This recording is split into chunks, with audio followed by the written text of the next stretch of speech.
Welcome to the Mostly PodOutatNight. Mostly, I am Salem, joined by my co-host Graveyard. Hello. This is episode 186. Yes, that's 186 of our weekly All Things Horror podcast. So we end our month-long journey into the decade of classic black and white, yes, the 50s, with a director's spotlight on everybody's favorite 50s director, Ed Wood. He's become famous for being terrible. I think he might have originated the term "so bad it's good." But we will see just how bad they are without any running commentary, because I'm pretty sure that's how most people watch his movies these days. Yes, two of these three were on Mr. Science Theory tracks for sure. And I know I haven't watched these without that in a very long time. Well, I think the third, like, Night of the Ghouls, I believe, like, premiered on, like, Elvira. Sounds about right, yeah. Because it was filmed in 1958, which is why we're counting it here. But it wasn't actually released until 1984. Because it was like, no, he couldn't get anyone to actually release the film at that time. So it just sat as, you know, dead finished movie, whatever that's called. And then didn't actually see the light of day until he kind of became famous-ish, because like he won the Golden Turkey Award in 1980 for being terrible. Yeah. And it kind of like revived his career. Well, I mean, I think he was dead at the time, but people looked into his movies like, what do you mean he's like the worst director ever? And then that's when his like resurgence came in. It was in the very early 80s. And I think that's why Night of the Ghouls eventually saw the light of day, was because of his kind of like, interest in his movies again. Not because they're good, but because, of course, the cult classic, so bad it's good, which, I guess you can say that, but sometimes it stretches too far. Yes. I think Night of the Ghouls is a good example of that. Yeah. We'll talk about that when we get there. First two are whatever. If you like them, you like them. But so we're going. So we will start off with Bride of the Monster from 1955, which is not his first movie, but his first kind of classic, horror atomic monster movie. Okay, so Bride of the Monster is, I guess, a fairly simple concept, right? There's a old house in the woods that a lot of people thought was haunted, and a mad scientist moves into it. And the mad scientist has a pet octopus that lives in like the river in the forest swamp. Yeah, we'll get how that octopus is surviving in fresh water. Right. So he's got a giant pet octopus. He has a giant like assistant who's like, it's basically his pet as well. Yeah, he like doesn't talk. He just like groans. Yep. His name is Lobo, and people keep like wandering into the forest, and then wandering into his house, and then he just tries to experiment and tries to make like, the classic 50s, supermen, atomic supermen with these people. And they just die when he tries to do anything to them. Yep. Because the experiments are just killing people. So at one point, I mean, we had police, hunters, all kinds of people die in there, and the police are trying to investigate, and they find like, the hunter's gun, the hunter's coat, like they have all the, people's cars, they have all this evidence that these people are going there, but they have no idea what's happening to them. So, they finally decide, hey, let's go investigate like the one house that's in this forest. Has anybody gone there? No. Oh, maybe we should like go there to see if the people are there. So they do. I don't know. For some reason, they go in and out of the house multiple times, and they're attacked. The octopus eats like two of them. on 2 separate occasions. The secretary lady gets captured, and he's trying to do some experiment on her. I think that's where the title of the movie comes from. But there's not really a unless I guess he could count Lobo as the monster, but he says he didn't create Lobo. He said Lobo was just there when he got there. Yeah, but it really does feel like he's just creating a friend for Lobo. Right. I mean, yeah, that's what I'm saying. Like, I think that's what the title comes from. He doesn't yeah. explicitly say it, but Lobo becomes like obsessed with her. Mm-hmm. And while he's doing experiments, like her like fiance comes in and tries to save the day and just first gets beat up by Lobo and then gets beat up by the doctor, then gets beat up by Lobo again, and then he's just like stuck in a corner. But Lobo lets the girl go because he like I guess falls in love with her or something, and then gets upset that the doctor was doing things to her, so he like beats up the doctor. Yes. And then he puts the doctor in the machine, and he turns on the machine, and the machine actually works on the doctor, and he becomes an atomic Superman. And then they like fight, and he ends up getting eaten by his pet giant octopus. Yes, he's such an atomic Superman that a boulder touches him, he screams, and then and falls into the octopus, and then nuclear bomb. Right. And yeah, that's really it. I mean, there's really not much else going on. It's just like an excuse of like why these people keep like wandering in to the forest. Like I said, they have several octopus attack, quotes, attack in air quotes there, happening, and then they get eaten. I guess I should mention Bela Lugosi is the mad scientist. Yep. That's the only name that anybody will know. I guess Tor Johnson, but he's only famous because of these movies. So, of course, so, yes. Yeah. So there you go. That's really it. I mean, is there anything else you want to add to that? No. I will say this: most of Ed Wood's movies, there's not plots. No. There's like he finds like. It seems to be like he finds like stock footage that he likes, and he writes like entire scenes around the stock footage. Yep. And then like kind of shoehorns it into a very loose story. I don't know. Some of these don't make any sense at all. Like, hey, I mean, he had stock footage of an octopus, and he had stock footage of alligators. What more do you want? Oh yeah, I forgot there was an alligator that was in one scene that didn't actually attack anybody. It was just there. Yeah. Again, I think this one kind of. I mean, it's dumb, but at least it kind of makes sense. The second one to me makes absolutely no sense, but. Well, we'll figure that out later. But, yeah, this one, I guess, like I said, I guess the name makes sense because, like, he's going to try to make a monster lady that Lobo will fall in love with. So I guess it's kind of bright of him. I guess. Have you never seen this movie before? I have. Oh, okay. With commentary or without commentary? I believe I've only seen it without.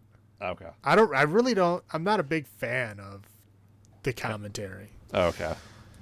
Like, I more prefer like the Joe Bob or like Svengoolie way, which is like they'll play the movie, right? Yep. They'll cut parts out, to keep like the time or whatever, but they'll play the movie as is, and then like they'll cut and then make fun of it. Yeah. Yeah. But when they're playing the movie, it is just the movie. I much prefer that.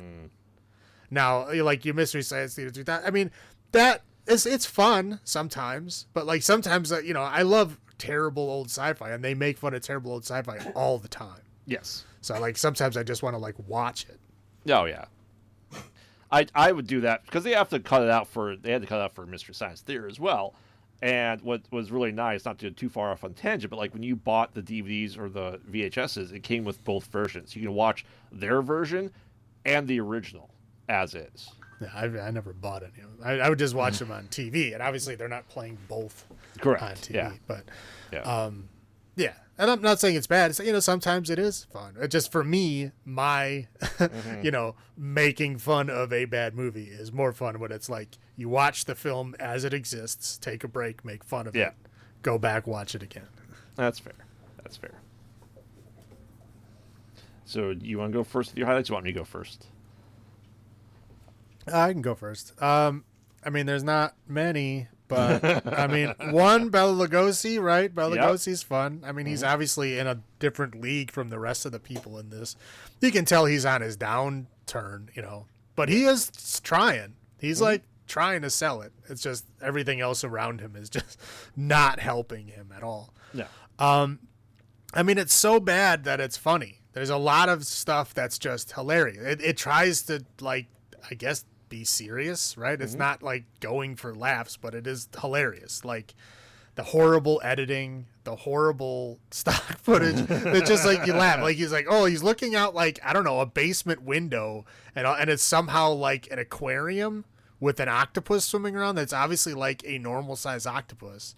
Yeah. And then like when the octopus is attacking people, it's like, I don't know, like a giant monster octopus, but the octopus doesn't move on its own. No, the octopus is the size of the octopus creature in Lord of the Rings. Right. Yeah, it's huge. But like the people are just like rolling around on top of its tentacles. It's not moving in any way. It is very funny.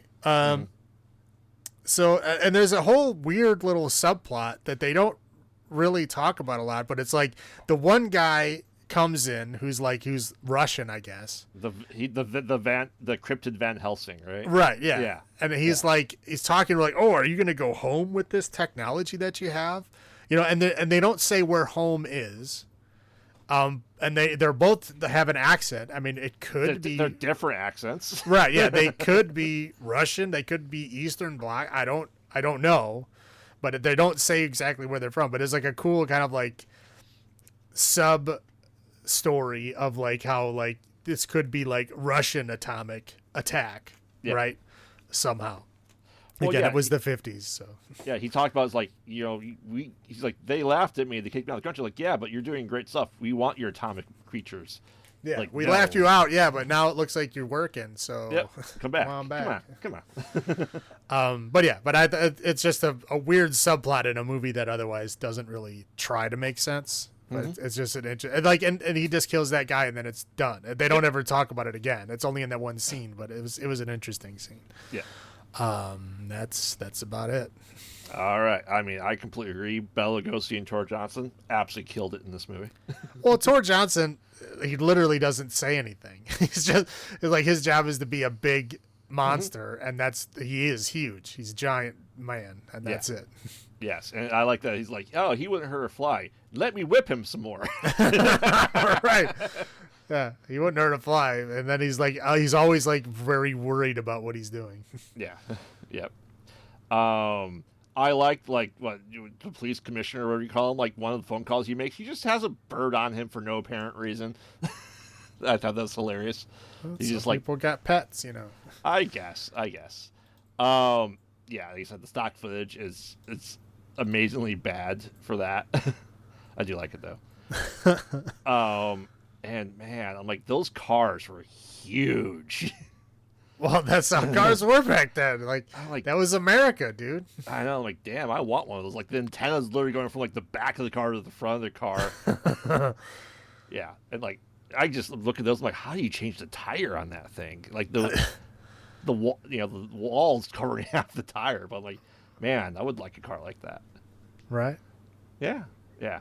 Like you said, the weird subplot that just could have gone somewhere but didn't. Right. Almost. Yeah. That's about it for my highlights. Little points. Yes, you can tell how far cinema has come when they are literally draping the octopus arms over them. And you go, oh, that's, like, oh, poor Bela Lugosi has to pretend like this giant, foam creature's attacking him, and he's, like, making it happen. I'm like, you think that's a product of the 50s. But yet we watched Hell on the Shelf. We literally watched a guy put the rope around his own neck. 70 years later, and we still have to do that. Right. It just, after, like, I couldn't watch that scene without thinking of that from Hell on the Shelf. I don't know. Did you ever see the Ed Wood movie? Yeah. The one with Johnny Depp? Yep. Yeah, that scene in that movie is hilarious. Oh, it is. It is. Now, about that octopus. pretty sure octopuses are saltwater creatures and would not be able to live in a swamp or marsh or moat. I don't think there's any freshwater octopuses. Sorry, Yes, octopi. correct. So I'm like, that thing is dead. Like, it's like he brought it with him. Now maybe you can say he made it like atomic powered so it could survive in it, but I don't know. It looked like it was dead in all the scenes that it was attacking people. Correct. Except for he's looking out his basement window into his moat. Correct. Yeah, and like, oh man, lightning strike hit the octopus nuclear bomb, and they're like 5 feet away from it, and they're just staring at it. Like, if that was a nuclear bomb, you're all well past dead. And you would think, if without spoiling too much, that house would be destroyed in a nuclear blast, not to show up later. Yeah. and, and that one, it's funny because they just mentioned the lightning bolt. Yeah. They don't mention the nuclear explosion. Correct. They just mention, lightning struck here. Like, it was a hell of a lot more than lightning, lady. Well, he didn't have the nuclear bomb test footage at that point in time. He just had the stock footage of the lightning bolt. Right. Yeah. The rest of the acting is just atrocious. Like, even like they're like, I'm going to do the newspaper thing. Where's this newspaper article? And she pulls out the Rolodex. It's in the top drawer. She pulls out 3 newspapers. They had like a time lapse or a clock wipe, and she pulls out like 3 newspapers. Oh, I made such a mess. What? Okay. Yeah. Like, again. Sorry. Yeah. Go ahead. Yeah, that's just awful. So, but that's all about I got. What about you? Yeah. Again, acting. Horrendous. Again, yeah, Bela Lugosi is obviously overacting. But yeah, because he was in the twilight of his career at this point. But yeah, very bad. Editing is horrible. Yeah. I mean, there's jumps all over the place. There's mid scene jumps where you can tell he just stopped the camera and then turned it back on without even worrying about where people were. Those are super fun. I mean, again, the FX, the snake in the tree, the octopus, the stock footage, it's all terrible. And there's like a scene where, there's like an initial attack of the hunters in the woods getting attacked, right? And then the police are sitting in that office talking for 30 minutes. It goes on forever. There's multiple people keep coming in and out, and they're like, "Hey, maybe we should go do something." Oh yeah, what should we do? I don't know. And then back and forth for 30 fucking minutes before they decide, "Oh, let's go check out the one house that's in the forest where everyone is disappearing." They said 12 people in 3 months. Right. I think. Yeah. Right. 12 people, 3 months in the same area. There's only one house there, and they have yet to look at it. We're getting to it. The guy had his bird to worry about. I'm just saying, how would police work there, guys? But yeah, it took them 30 minutes of conversation to finally decide, yeah, let's go there and let's bring everybody with us. Yeah. And then one by one get killed off. It was goofy. Okay. And then the other thing is when he was doing the hypnosis, they kept zooming in on his face. Yeah. And zooming in on everybody's face. I'm like, okay, you can back up a step. I don't need to be that close to Bela Lugosi. Yeah, you do.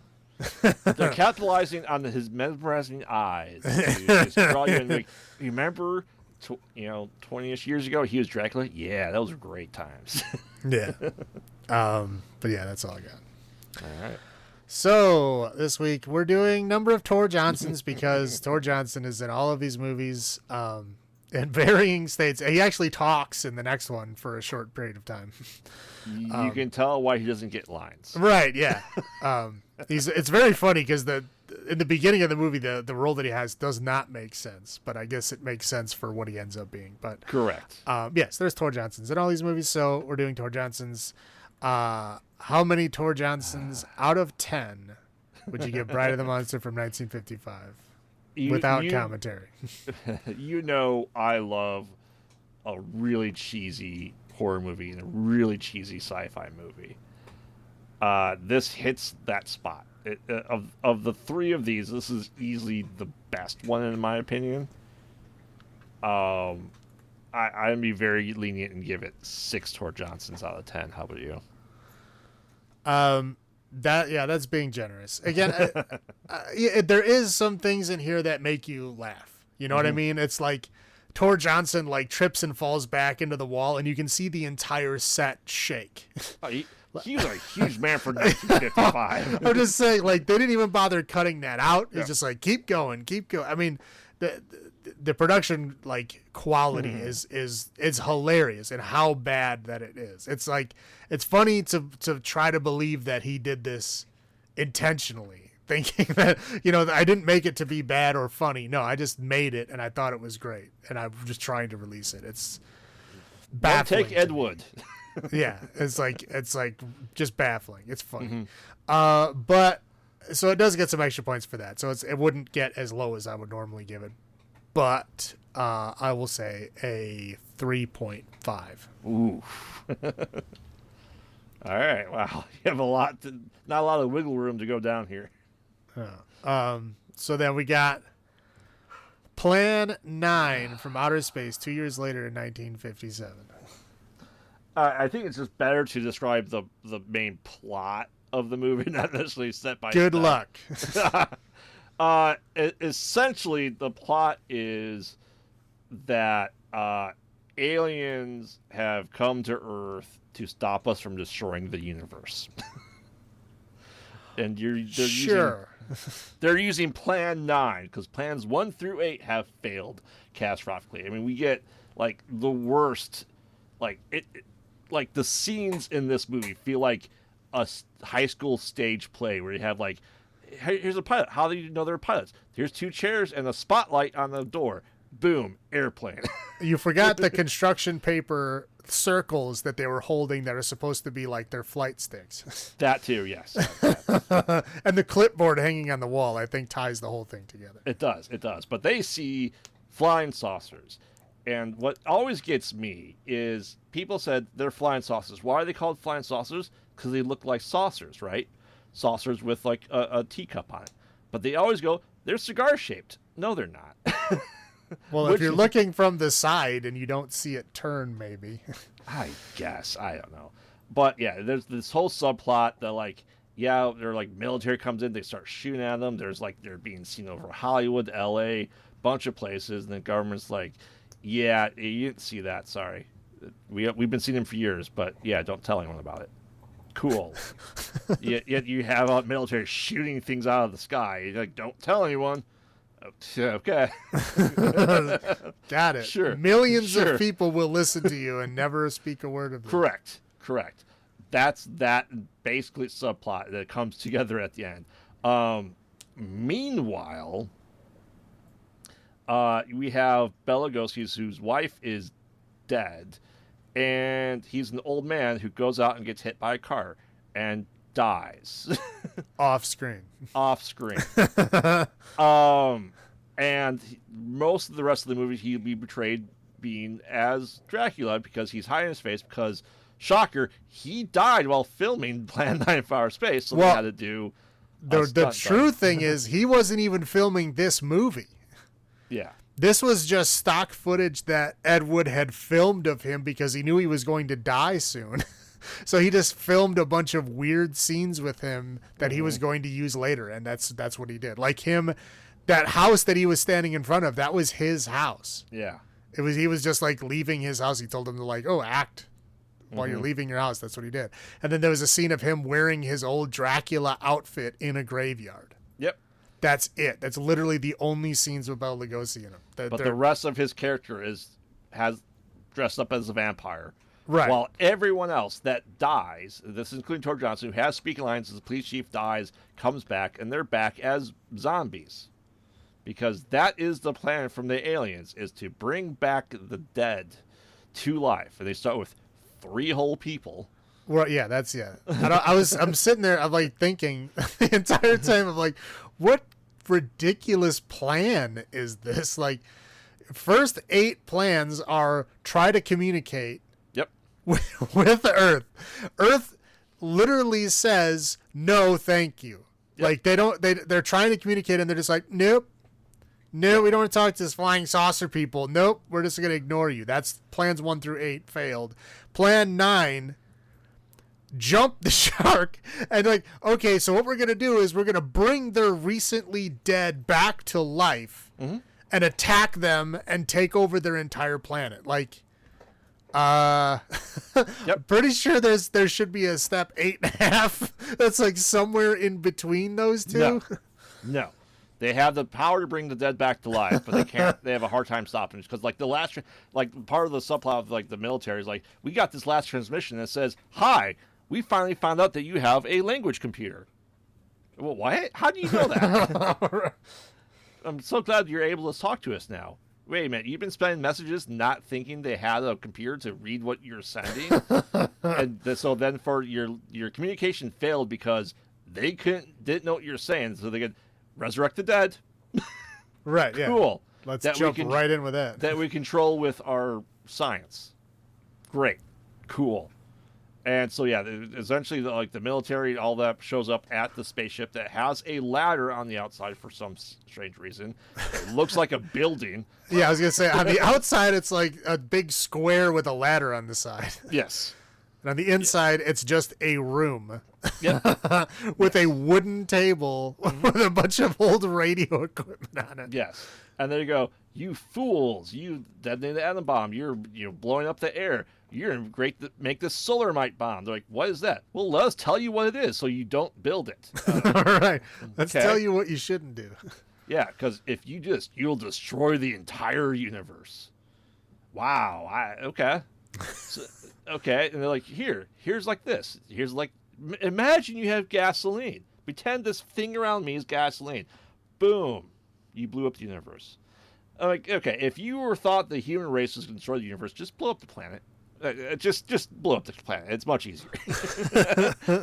Right? Right. I mean, or something. I mean, threaten them. I don't know. I don't understand. Yeah. But anyway, there's a big kerfuffle in there because he's like, you people are stupid. Right. Yeah. And he is very astute on the human knowledge and works that we have to explain this stuff. During the fight, there's a fire that gets set off inside this building that's a spaceship, and they fly off and they blow up on fire. They can bring back the dead, but they can't put out a fire. Right. It's their fault for putting a wooden table inside of a flying saucer. And then the resurrected people turn into skeletons because they weren't skeletons before, but they are now. Yep. Boom. Movie done. Correct. Yeah. Genius. Yeah. All right. So, high point. You want to go over your high points here? I will go first. This is classically bad. Like, it's so bad. Like, people, like, this is so bad that people have watch parties of Plan 9 from Outer Space. Like, even to the point, like, on Seinfeld, where they made up all their movies, they talk about how bad Plan 9 from Outer Space is. Right. It's laughably bad. Once again, Bella for a little bit, and Tor Johnson, because he had to come back essentially as Lobo again. It seems like after he died and came back, because all he could do is put out his arms. Like, we have Vampira that's just there to walk around. Sure. I like the idea of a language computer. Like, we can't even decipher and translate our own Earth languages, but we got this outer space language down packed. We got it. And I'm just like, and like I said, they're so gung-ho, like, we're going to destroy the universe? Like, we can make a bomb that powerful to destroy the universe? Like, our planet? Sure. Fine. I can get that. But, like, you know how much you'd have to do to the sun to blow it up? Like, a lot. Oh, well, yeah, considering, how, powerful the sun is. Yeah. Yeah. Don't let, what was that? That movie they had to restart the sun. Sunshine? We can't restart the sun. Sorry. There's not enough bomb powerful enough to do anything like that. We're not going to be able to do anything like that to the sun for a very long time. So, yeah. I don't think we're going to destroy the universe, but like I said, their plans are just classically dumb. That's about it. How about you? Bela Lugosi and his, like, minute of screen time. Yep. That was fun. Again, it's like a shameless, just addition just to put Bela Lugosi's name on the movie. Like the scenes that he's in have nothing to do with the movie, but he just kind of shoehorned him in there because then he can say, "Oh, Bela Lugosi's in it." Yep. But yeah, poor Bela Lugosi. The aliens, I call them the community theater aliens because they're like so overacting. Like everybody, like they're acting like they're in a Shakespearean fucking drama. And like everybody else is just like phoning it in. But those two are like, or there was three of them because there was like their supreme commander. They're just like super selling this community theater, like trying to make it as dramatic as possible, overselling the lines. They were genuinely funny. Well, maybe that's how they thought we talked, so they want to talk like us. I guess it was just funny. Yeah, I mean, like 3 corpses will take over the world. Like, I'm pretty sure it'd take more than 3, but yeah, they just went with 3. Well, in fairness, if we thought an alien species was that we were going to destroy the universe, and they sent 3 of them to stop us, yeah, that's how far ahead they're thinking. Yeah, and they have like ray guns that they called like electro guns, and they only work to reanimate the dead. Yep. Like they don't have like a kill button. Like what's the point? Hey, when they want to stop us, they have to use fisticuffs. Come on. Right. And again, I thought the alien lecture at the end of like, lecturing of like, oh, war is bad, bombs are bad, you guys are bad, Yep. So we're gonna resurrect dead people to attack you in some way. I don't understand how that works, but those are good times. So it's it for high points, low points. Wow, the saucer effects are stellar. I mean, you can it's literally like aluminum pans attached to like string that are just bouncing from the top of the screen. It is so bad. Hey, one of them was a pitcher. Yeah. So bad. The airplane cockpit, I was laughing out loud on how bad it. I'm like, it's literally like circles of construction paper that they were like holding on to, pretending to turn. Like they weren't even turning them. They were like, they would take their hands off of it and then move their hands with nothing in them. And they had that one clipboard, stuck to the back wall that was supposed to sell that this is a cockpit. Yes. With a blanket over the doorway. It was so funny. The narrator is super annoying.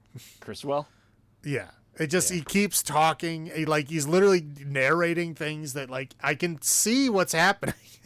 Like, please stop over explaining this stuff to me. I think they basically put him there because then it makes sense. They can talk circles around why Bela Lugosi is technically in the movie. And I think they were like, well, it would be weird if we just had narration on those scenes, so let's just narrate the whole thing. Yeah. And they did, and it's great. Oh, I thought you enjoyed Criswell because you'll see him again. Yeah. And Inspector Giant Wrestler, I thought was hilarious. He's like, oh, hey, Clay, Inspector Clay, how are you? I'm fine. Yeah. He talks like a caveman. I know his English isn't his first language. I'm not saying he's stupid. He's not. He didn't speak English very well. That's why he didn't have him speak in the other movie. But this movie, they do. It's only like one scene where he talks, but it's enough where you're like, what are we doing? But then, of course, he becomes a monster, and then it's fine. Yeah. But that scene is genuinely pretty funny. And again, the spaceship with wood tables and metal ladders for no reason. And it's square on the outside when it somehow is supposed to be a saucer. Maybe when it like lands, it transforms into a square. I don't know. I don't know. I don't know. But that's all I got. Yeah, there was some really bad voiceover work in this movie. What? I know. Really, really bad. As we said, the military just going to tell millions of people, hey, everything we saw that we're shooting at, it was a training exercise. No, it wasn't. We all saw the UFOs. The sets are notoriously bad. You're in a graveyard. Yeah. Okay, in this 5-foot area, how many tombstones should we have? 15? That sound good? Yeah, we're just burying people on top of each other. Well, some cemeteries do that. I guess. And they're like And when the cops go to visit their chief, their main guy, like, this place looks really familiar. Like, he was buried like a day ago. Like, right? Like, you not remember where the guy was buried? Yeah, and like, oh, it looks like it was broken into. The guy's not here. Like, whose is this? I don't know, but this looks very familiar. Yeah, yeah, yeah, and just having to have Bela Lugosi in it, and then they had to have the rest of the person replacing him dress up as Dracula and pretend to be him, cover his face, running through a graveyard for like the same scene multiple times. Is just right. Yeah, awful. he literally covers the bottom of his face the entire film. The entire time the Bela Lugosi replacement is there, his face is covered with his arm. Yeah, it's just acting was bad. Like, why have Vampiro in this just to just walk around? I guess sure, but well, okay. Look at it in modern day terms, right? If you were like a horror movie host, and somebody asks you to be in a movie, and they pay your fee, will they be in the movie? I mean, considering that's how we got Joe Bob, yes. I'm just saying, you should know this. The answer to this question is it's money. Yeah. If you're paid to be in it, you will be in it. What are you trying to say, that Joe Bob didn't want to be in our movie? I'm just saying, like, Yeah. she's in the thing. That's another thing she can like sell, like, hey, I was in this movie or whatever. I mean, I'm not gonna lie. If I could get Svengoolie or Elvira in the movie, I would. Why wouldn't you? I'm not saying it's a bad thing. I'm just saying, like, of course she's in a terrible horror movie. Yeah. That's how things work. But no lines. That's sad. And those contacts, I guess, were really bad and really hard to see out of, too. Because I imagine they probably hurt. I remember, like, even, like, as early as, like, the 80s, they would say, like, those, like, all, like, total eye-covering contacts would hurt like hell. Well, yeah, even like Evil Dead, they're wearing the melt contacts. He said those were painful, and like even late '80s with the Lost Boys, like Kiefer Sutherland has a tear coming out of his eyes because the contacts fucking hurt. Yeah, they're terrible, and they hurt your eyes like crazy, and you can't see shit. Yeah, they're like the little pinpoint that you have. That's still your pupil there. Yeah, like I don't think they like did better with that until like the 90s when they got like those color changing contacts or whatever they were. Correct. Yeah, but that's all I got. So why don't you go first? How many Tor Johnsons out of 10 do you give this? Again, this one is terrible, but this one is funnier to me than Bride of the Monster is. I think Bride of the Monster is more of like a kind of faithful to that like atomic monster. Yeah. Like kind of, 50s horror, which, I like, but it's not my favorite. My favorite is bad sci-fi, and this is terrible sci-fi. So it's not good, right? I mean, it's not, I don't think anybody would ever say it. Yeah, I was going to say, nobody's going to argue that this movie's good. But I think it's better than Bride of the Monster, for me personally. So I'll give it a 4. A 4? Yeah, I think it's just slightly worse. I don't know. It's just because I've seen Bride of the Monster way more. So I'm going down to a 5.5 Tor Johnsons out of 10. Still not good. Correct. So, all right. Take us through essentially Night of the Ghouls or the stupid seance movie. Right. So Night of the Ghouls, again, like we said, filmed in 1958, but not really released until 1984. But when you watch this, you can definitely tell this was made at the same time as the other ones were. Mm-hmm. Now, this one is, I guess, a pseudo sequel to Bride of the Monster. It's an absolute sequel. But yeah, I mean, they don't say that or advertise it as that. But so it takes place in the same woods in the same house that Bride of the Monster takes place in. Mm-hmm. Essentially, it's like people start seeing ghost creatures in the forest. They report it to the police, and the police are like, "Oh, I guess we'll go check it out." So they send like the ghost lieutenant, the ghost investigative lieutenant, who's wearing a fucking tuxedo for some reason with a top hat and everything. He goes to the house to check it out. He goes in the house, and the house is now being lived in by a medium, right? He's a doctor. Yeah, Dr. Acula, which I was like, okay, is he gonna be Dracula? No, No. he's just called Dr. Acula, just lack of originality, I guess. So he's literally wearing the turban like the old timey seance, medium people used to back in the old days. And he's like, oh yeah, no, there's tons of ghosts that live here. I'm a medium. That's why I moved here, because all these ghosts are here and they communicate. And, I have all kinds of people in this house that are trying to communicate with those ghosts. And, hey, you want to come down in my seance? Sure. So they go down and there's the seance, and the seance lasts like pretty much the whole rest of the movie. Yep. It's like a 45-minute long seance. And it's, I don't know, there's like goofy things bouncing along on strings that we're supposed to believe are like, telekinetically moving through the air. Mm-hmm. There's like ghost people that come in that are very clearly just people dressed in old-timey clothes, and they just talk. As deceased people of the people at the seance. Right. I would just say, I would think if I saw my loved one come back out of the casket and talk to me, it'd be a very different seance. Right. Yeah. But there's like a very weird, like, racist spirit thing. And I was like, wow, this is like very racist. I'm pretty sure. Mm-hmm. Yeah, it was not great. But it's like as it goes on, people just like get up from the seance and then just like go wander around the house. Hey, Detective Ghost Chaser needs something to do. Right. Yeah, so he just like leaves the seance to go to like wander around the house. When he's wandering around the house, he finds Lobo, like literally the same exact character from Bride of the Monster, who he says, oh yeah, when I moved into this house, he was just here. So he's my friend.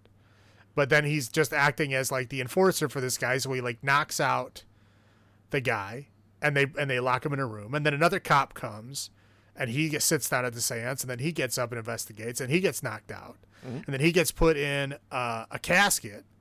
And then the other cop wakes up, finds that cop in a casket, wakes him up, and they just like sit down and like literally have a cigar together and giggle and laugh about how ridiculous this whole situation is. And then they get up to like go actually investigate what's happening.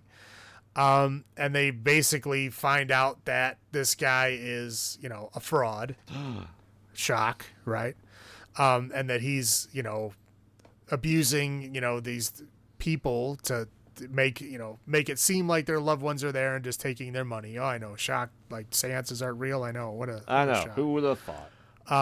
So then, like, the rest of the police force shows up, and they, like, it turns into, like, a weird shootout for a minute, and then they just, the guy kind of gets away.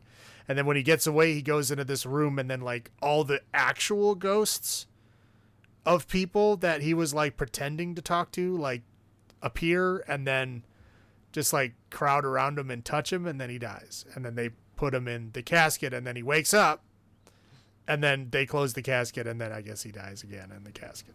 Yep. And I think that's... No, that's it.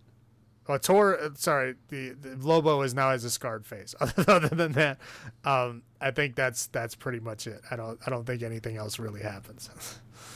Correct. It's just a guy, essentially, a guy moved into the house from Bride of the Monster, and that's where he found Lobo. And that cop that wears the tux is supposed to be the cop from Bride of the Monster, by the way, as well. Yeah, I was like, they kept like trying to sell that, and I'm like, is he? I don't know. I couldn't tell. Yeah. Tor Johnson, obviously you can tell because he's a big giant dude. Yeah. But like that guy, I'm like, I don't know. He looks like every other just dude from the 50s. I have no idea. Is that the same guy? They kept saying it, so I'm like, I guess he is. It's the same character. It's not the same actor. Oh, okay. I was like, they kept overselling that. I'm like, this guy does not look familiar at all. Well, because some time has passed. More than 3 years. I guess. I think he aged like 15 years between the movies. But yeah, Lobo was the same. Yep. But yeah, so that's it. Yep. Bad seance guy gets $10,000. Cool. Right. So yeah, but he gets killed by ghosts, and then that's the end. Yep. Now, had you seen this one before? No. I had not either. No, I did not. I'm not seeing it. It was hard to find, and like when it finally found it, it's like there's a picture of Elvira like on the cover, and it's like it was like I don't know. There's a bunch of weird like ads and stuff on it for like I don't know. It was I have no idea how it got released or where or who found it or whatever, but it was funny. But yeah, it's bad. Oh yeah, it's even worse than what you expect. Yeah, I didn't even know this movie existed until I was researching this episode, looking for like what movies he made in the 50s, and I'm like, oh yeah, that sounds great. But then I like read about it, and I'm like, oh, that's weird. Technically, I think there's a couple more. I don't know. Those don't. I could have shoehorned them in, I'm sure, but yeah, these obviously are linked. Because Criswell, the narrator, is also in Night of the Ghouls. Correct. So there's ties to all the movies to each other. Yeah, like I said, though, Night of the Ghouls was on Laserdisc. Was it really? Yeah, and the Ed Wood collection too. When did that release? In the 80s, I'm sure. Or 90s? That's a great question. I don't know. But yeah, because it was. I have collection 1, which is Plan 9, Jailbait, and Night of the Ghouls. Wow. Yeah, collection 2 is Glenn and Glenda and Bride of the Monster. That's weird. I mean, I would think they would be reversed. I would concur. Whatever. Yep. Okay, so high points. You want me to go first? Yeah. I'll go first. So, high points. I guess it's a sequel to Bride of the Monster? Yep. Hey, that's one of my high points. I was like, I guess so. It's like they're talking about the same house. Like, Lobo is technically the same character. Again, like the cop guy, I was like, they say he's the same dude. I was like, you don't look the same to me. No, he's not the same guy. But yeah, but the same character, I guess. Yep. Dr. Acula, I laughed out loud. I was like, that's really the name you're going with? Be taken seriously as a medium, yeah. Right. Yeah. Like, that's hilarious. And then I guess, the ending when, like, the phony medium gets, put down is fun. That's all I got. What do you got? Yep, same high points, but also it starts off with, like, those damn kids gonna ruin the neighborhood. Like, what? Like, it's like, you talk about the rebellious youth and what they're going to do to destroy America. I'm like, that's an interesting take to start the movie with, but sure. Why not? 1958, man. Yep. That's about it. I'll roll my little points. Most of it seems like a 1950s PSA. You know what I mean? It's like half the movie's that, the other half the movie's the freaking seance. I thought Dr. Ackley was just awful. Like, how are you even getting people's money? Like, your name's Dr. Acula, and you have, like, the worst sound effects made ever for a seance. Well, I don't understand how the police would not know that he's there. Right. It's like all of these people keep going there for seances and shit. Like, how do they not know he's there? Right. The only house. It's bizarre. Once again, that would have been blown up in Bride of the Monster. Right. Yeah, it's just, like I said, they had, like, the trumpet that's clearly on strings. Like I said, you have, like I don't understand going through the process. Like, do you think they saw the guy in the casket? Yes or no? Did they see him? Yes. I mean, yeah, but I think he's far away and there's, like, smoke and shit. I guess, but that's and like... he's, like, painted up. But it's supposed to be, like, the woman's dead husband. Like... Yeah, okay. If you take a person and you put them, like, like a giant dining room away from somebody, and you paint them up and put a bunch of fog and shit, like, okay, is he a male? Is he, like, a general the same build? Like, you're not gonna fucking know if that's him or not. You might know his voice, though.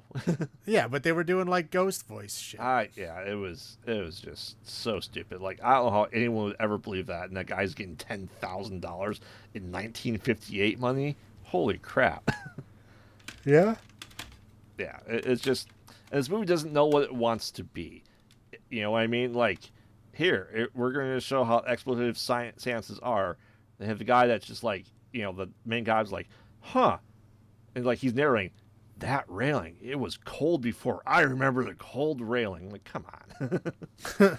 Like, it's just so weird. It's like, oh, remember the bars in this window? Like, dude, like half your movie, like you're watching the seance, like something bad's going to happen. And instead of like sneaking off during the seance to go investigate. But again, that's the thing. Like, they're talking like, oh, this is mystery that all these people are in this house. Like, dude, obviously he's been there for a while. Yeah. Like, he's got all this furniture in there. Yeah. Like, he's like, the house has obviously been like fucking renovated and shit. Like, you guys missed a lot. Like, oh, look, there's a railing and a bars in the window. Like, dude, there's a hell of a lot more different than that. Yeah. Like, open your eyes. Yeah, that guy was awful as an investigator. But, and of course, like the dopey cop that like kept getting knocked out, like goes backwards in the tree, gets knocked on his ass multiple times from that. And just like, and something I never point out, like they, in all these movies, they have guns and they shoot point blank at everyone. And like, Lobo was shot like how many times in those two movies? 10 total? Yeah, a lot. Probably more than that. And like it's like boom, power, boom, like nothing. These guns do nothing in any of these movies, except for at the very end. Correct. At the very end, when they shot Lobo, he actually died. Yeah, well, but like they shot him point blank multiple times. Like there's a little blood trail. I'm like there'd be a lot more than that. Yeah, he'd have holes in his back. Correct. Yeah, this movie is just and Criswell was awful as well. Yeah, like I said, this one. It really felt like the bad ending. Like, I can tell why this didn't get sold at the time. Correct. Like, the first two are like, yeah, they're bad, but it's like, if you keep making them this bad, like, yeah, people are going to get burnt out quick, and they did. Yeah, Ed Wood was the U-Bowl of the 50s. Yeah. But that's all I got. How about you? Well, at least he was good enough to make his own bad shit. That's true. U-Bowl, if U-Bowl made his own IP, I would not care about U-Bowl. The thing that I don't like is he takes cheap existing IP and then destroys them. Of really good games. Well, not necessarily really good, but games that could have been done. Like, well, Alone in the Dark is unforgivable. Correct. That one I am upset about. The rest of them, like House of the Dead, I mean... It's a light gun game. You know what I mean? It's a good game.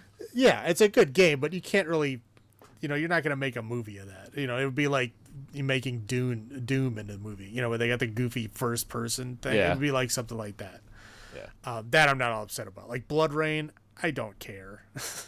Dungeon Siege, I don't care. You know what I mean? Like those could care less. But like Alone in the Dark, unforgivable to me. Correct. Still upset about it. Yes. Okay, sorry. Is it? Yep. You're done? Yep.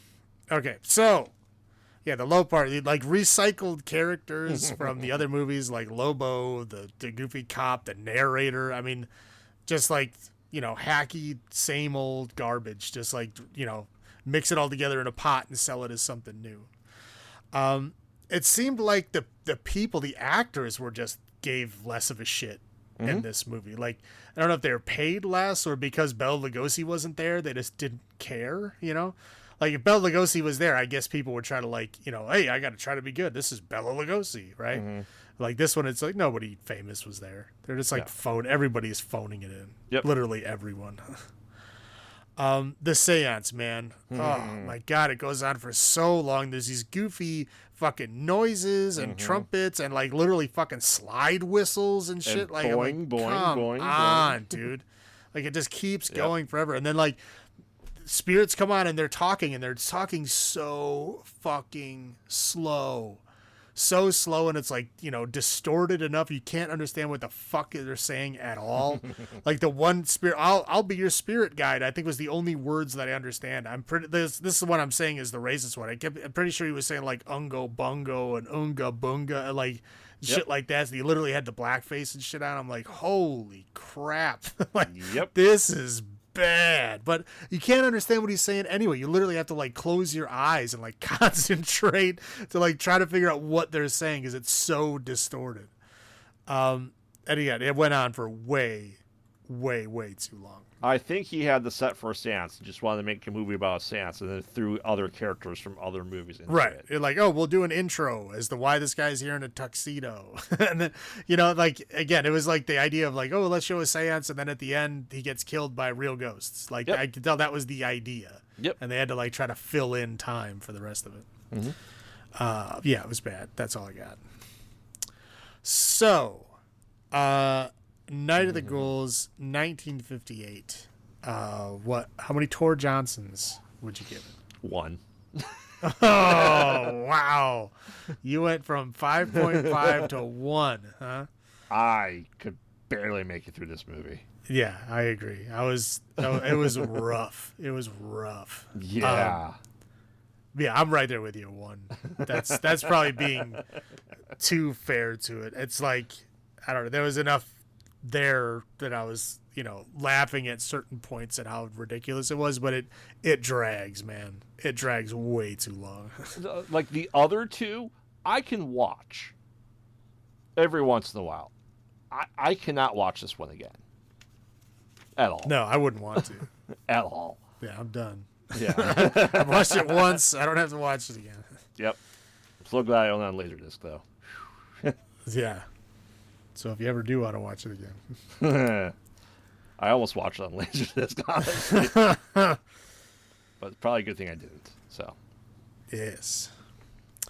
All right. Anything else you want to add? No, take us home. All right. So we're sorry to say that our 50s journey has ended for now. Well, we had one whole month, but we may return to it soon. But for now, we're moving on to the month of April. What's scary in April? Why, it's April Fools, of course. We're taking the surprise out of our April Fool's special this time. I know we usually pop up with something goofy. We did musicals, and we did romantic Rom-coms, comedies. yeah. So we're not doing a surprise this year, but it will be April Fool's themed. Okay, Yes. so we're watching April Fool's Day, Killer Party, and Slaughter High. What do these movies have in common, you may ask? You'll have to tune in next week to find out. I'll give you a hint that there's 2 things they have in common, at least. But we'll talk about it. I've only seen one of these. So have I. Yes, I've only ever seen April Fool's Day. The other 2 I've not seen. Yep. But we'll find out what they have in common next week. So remember, we watch bad movies so you don't have to. And this has been Graveyard saying heavy checked in the children. This is Salem saying long live the new...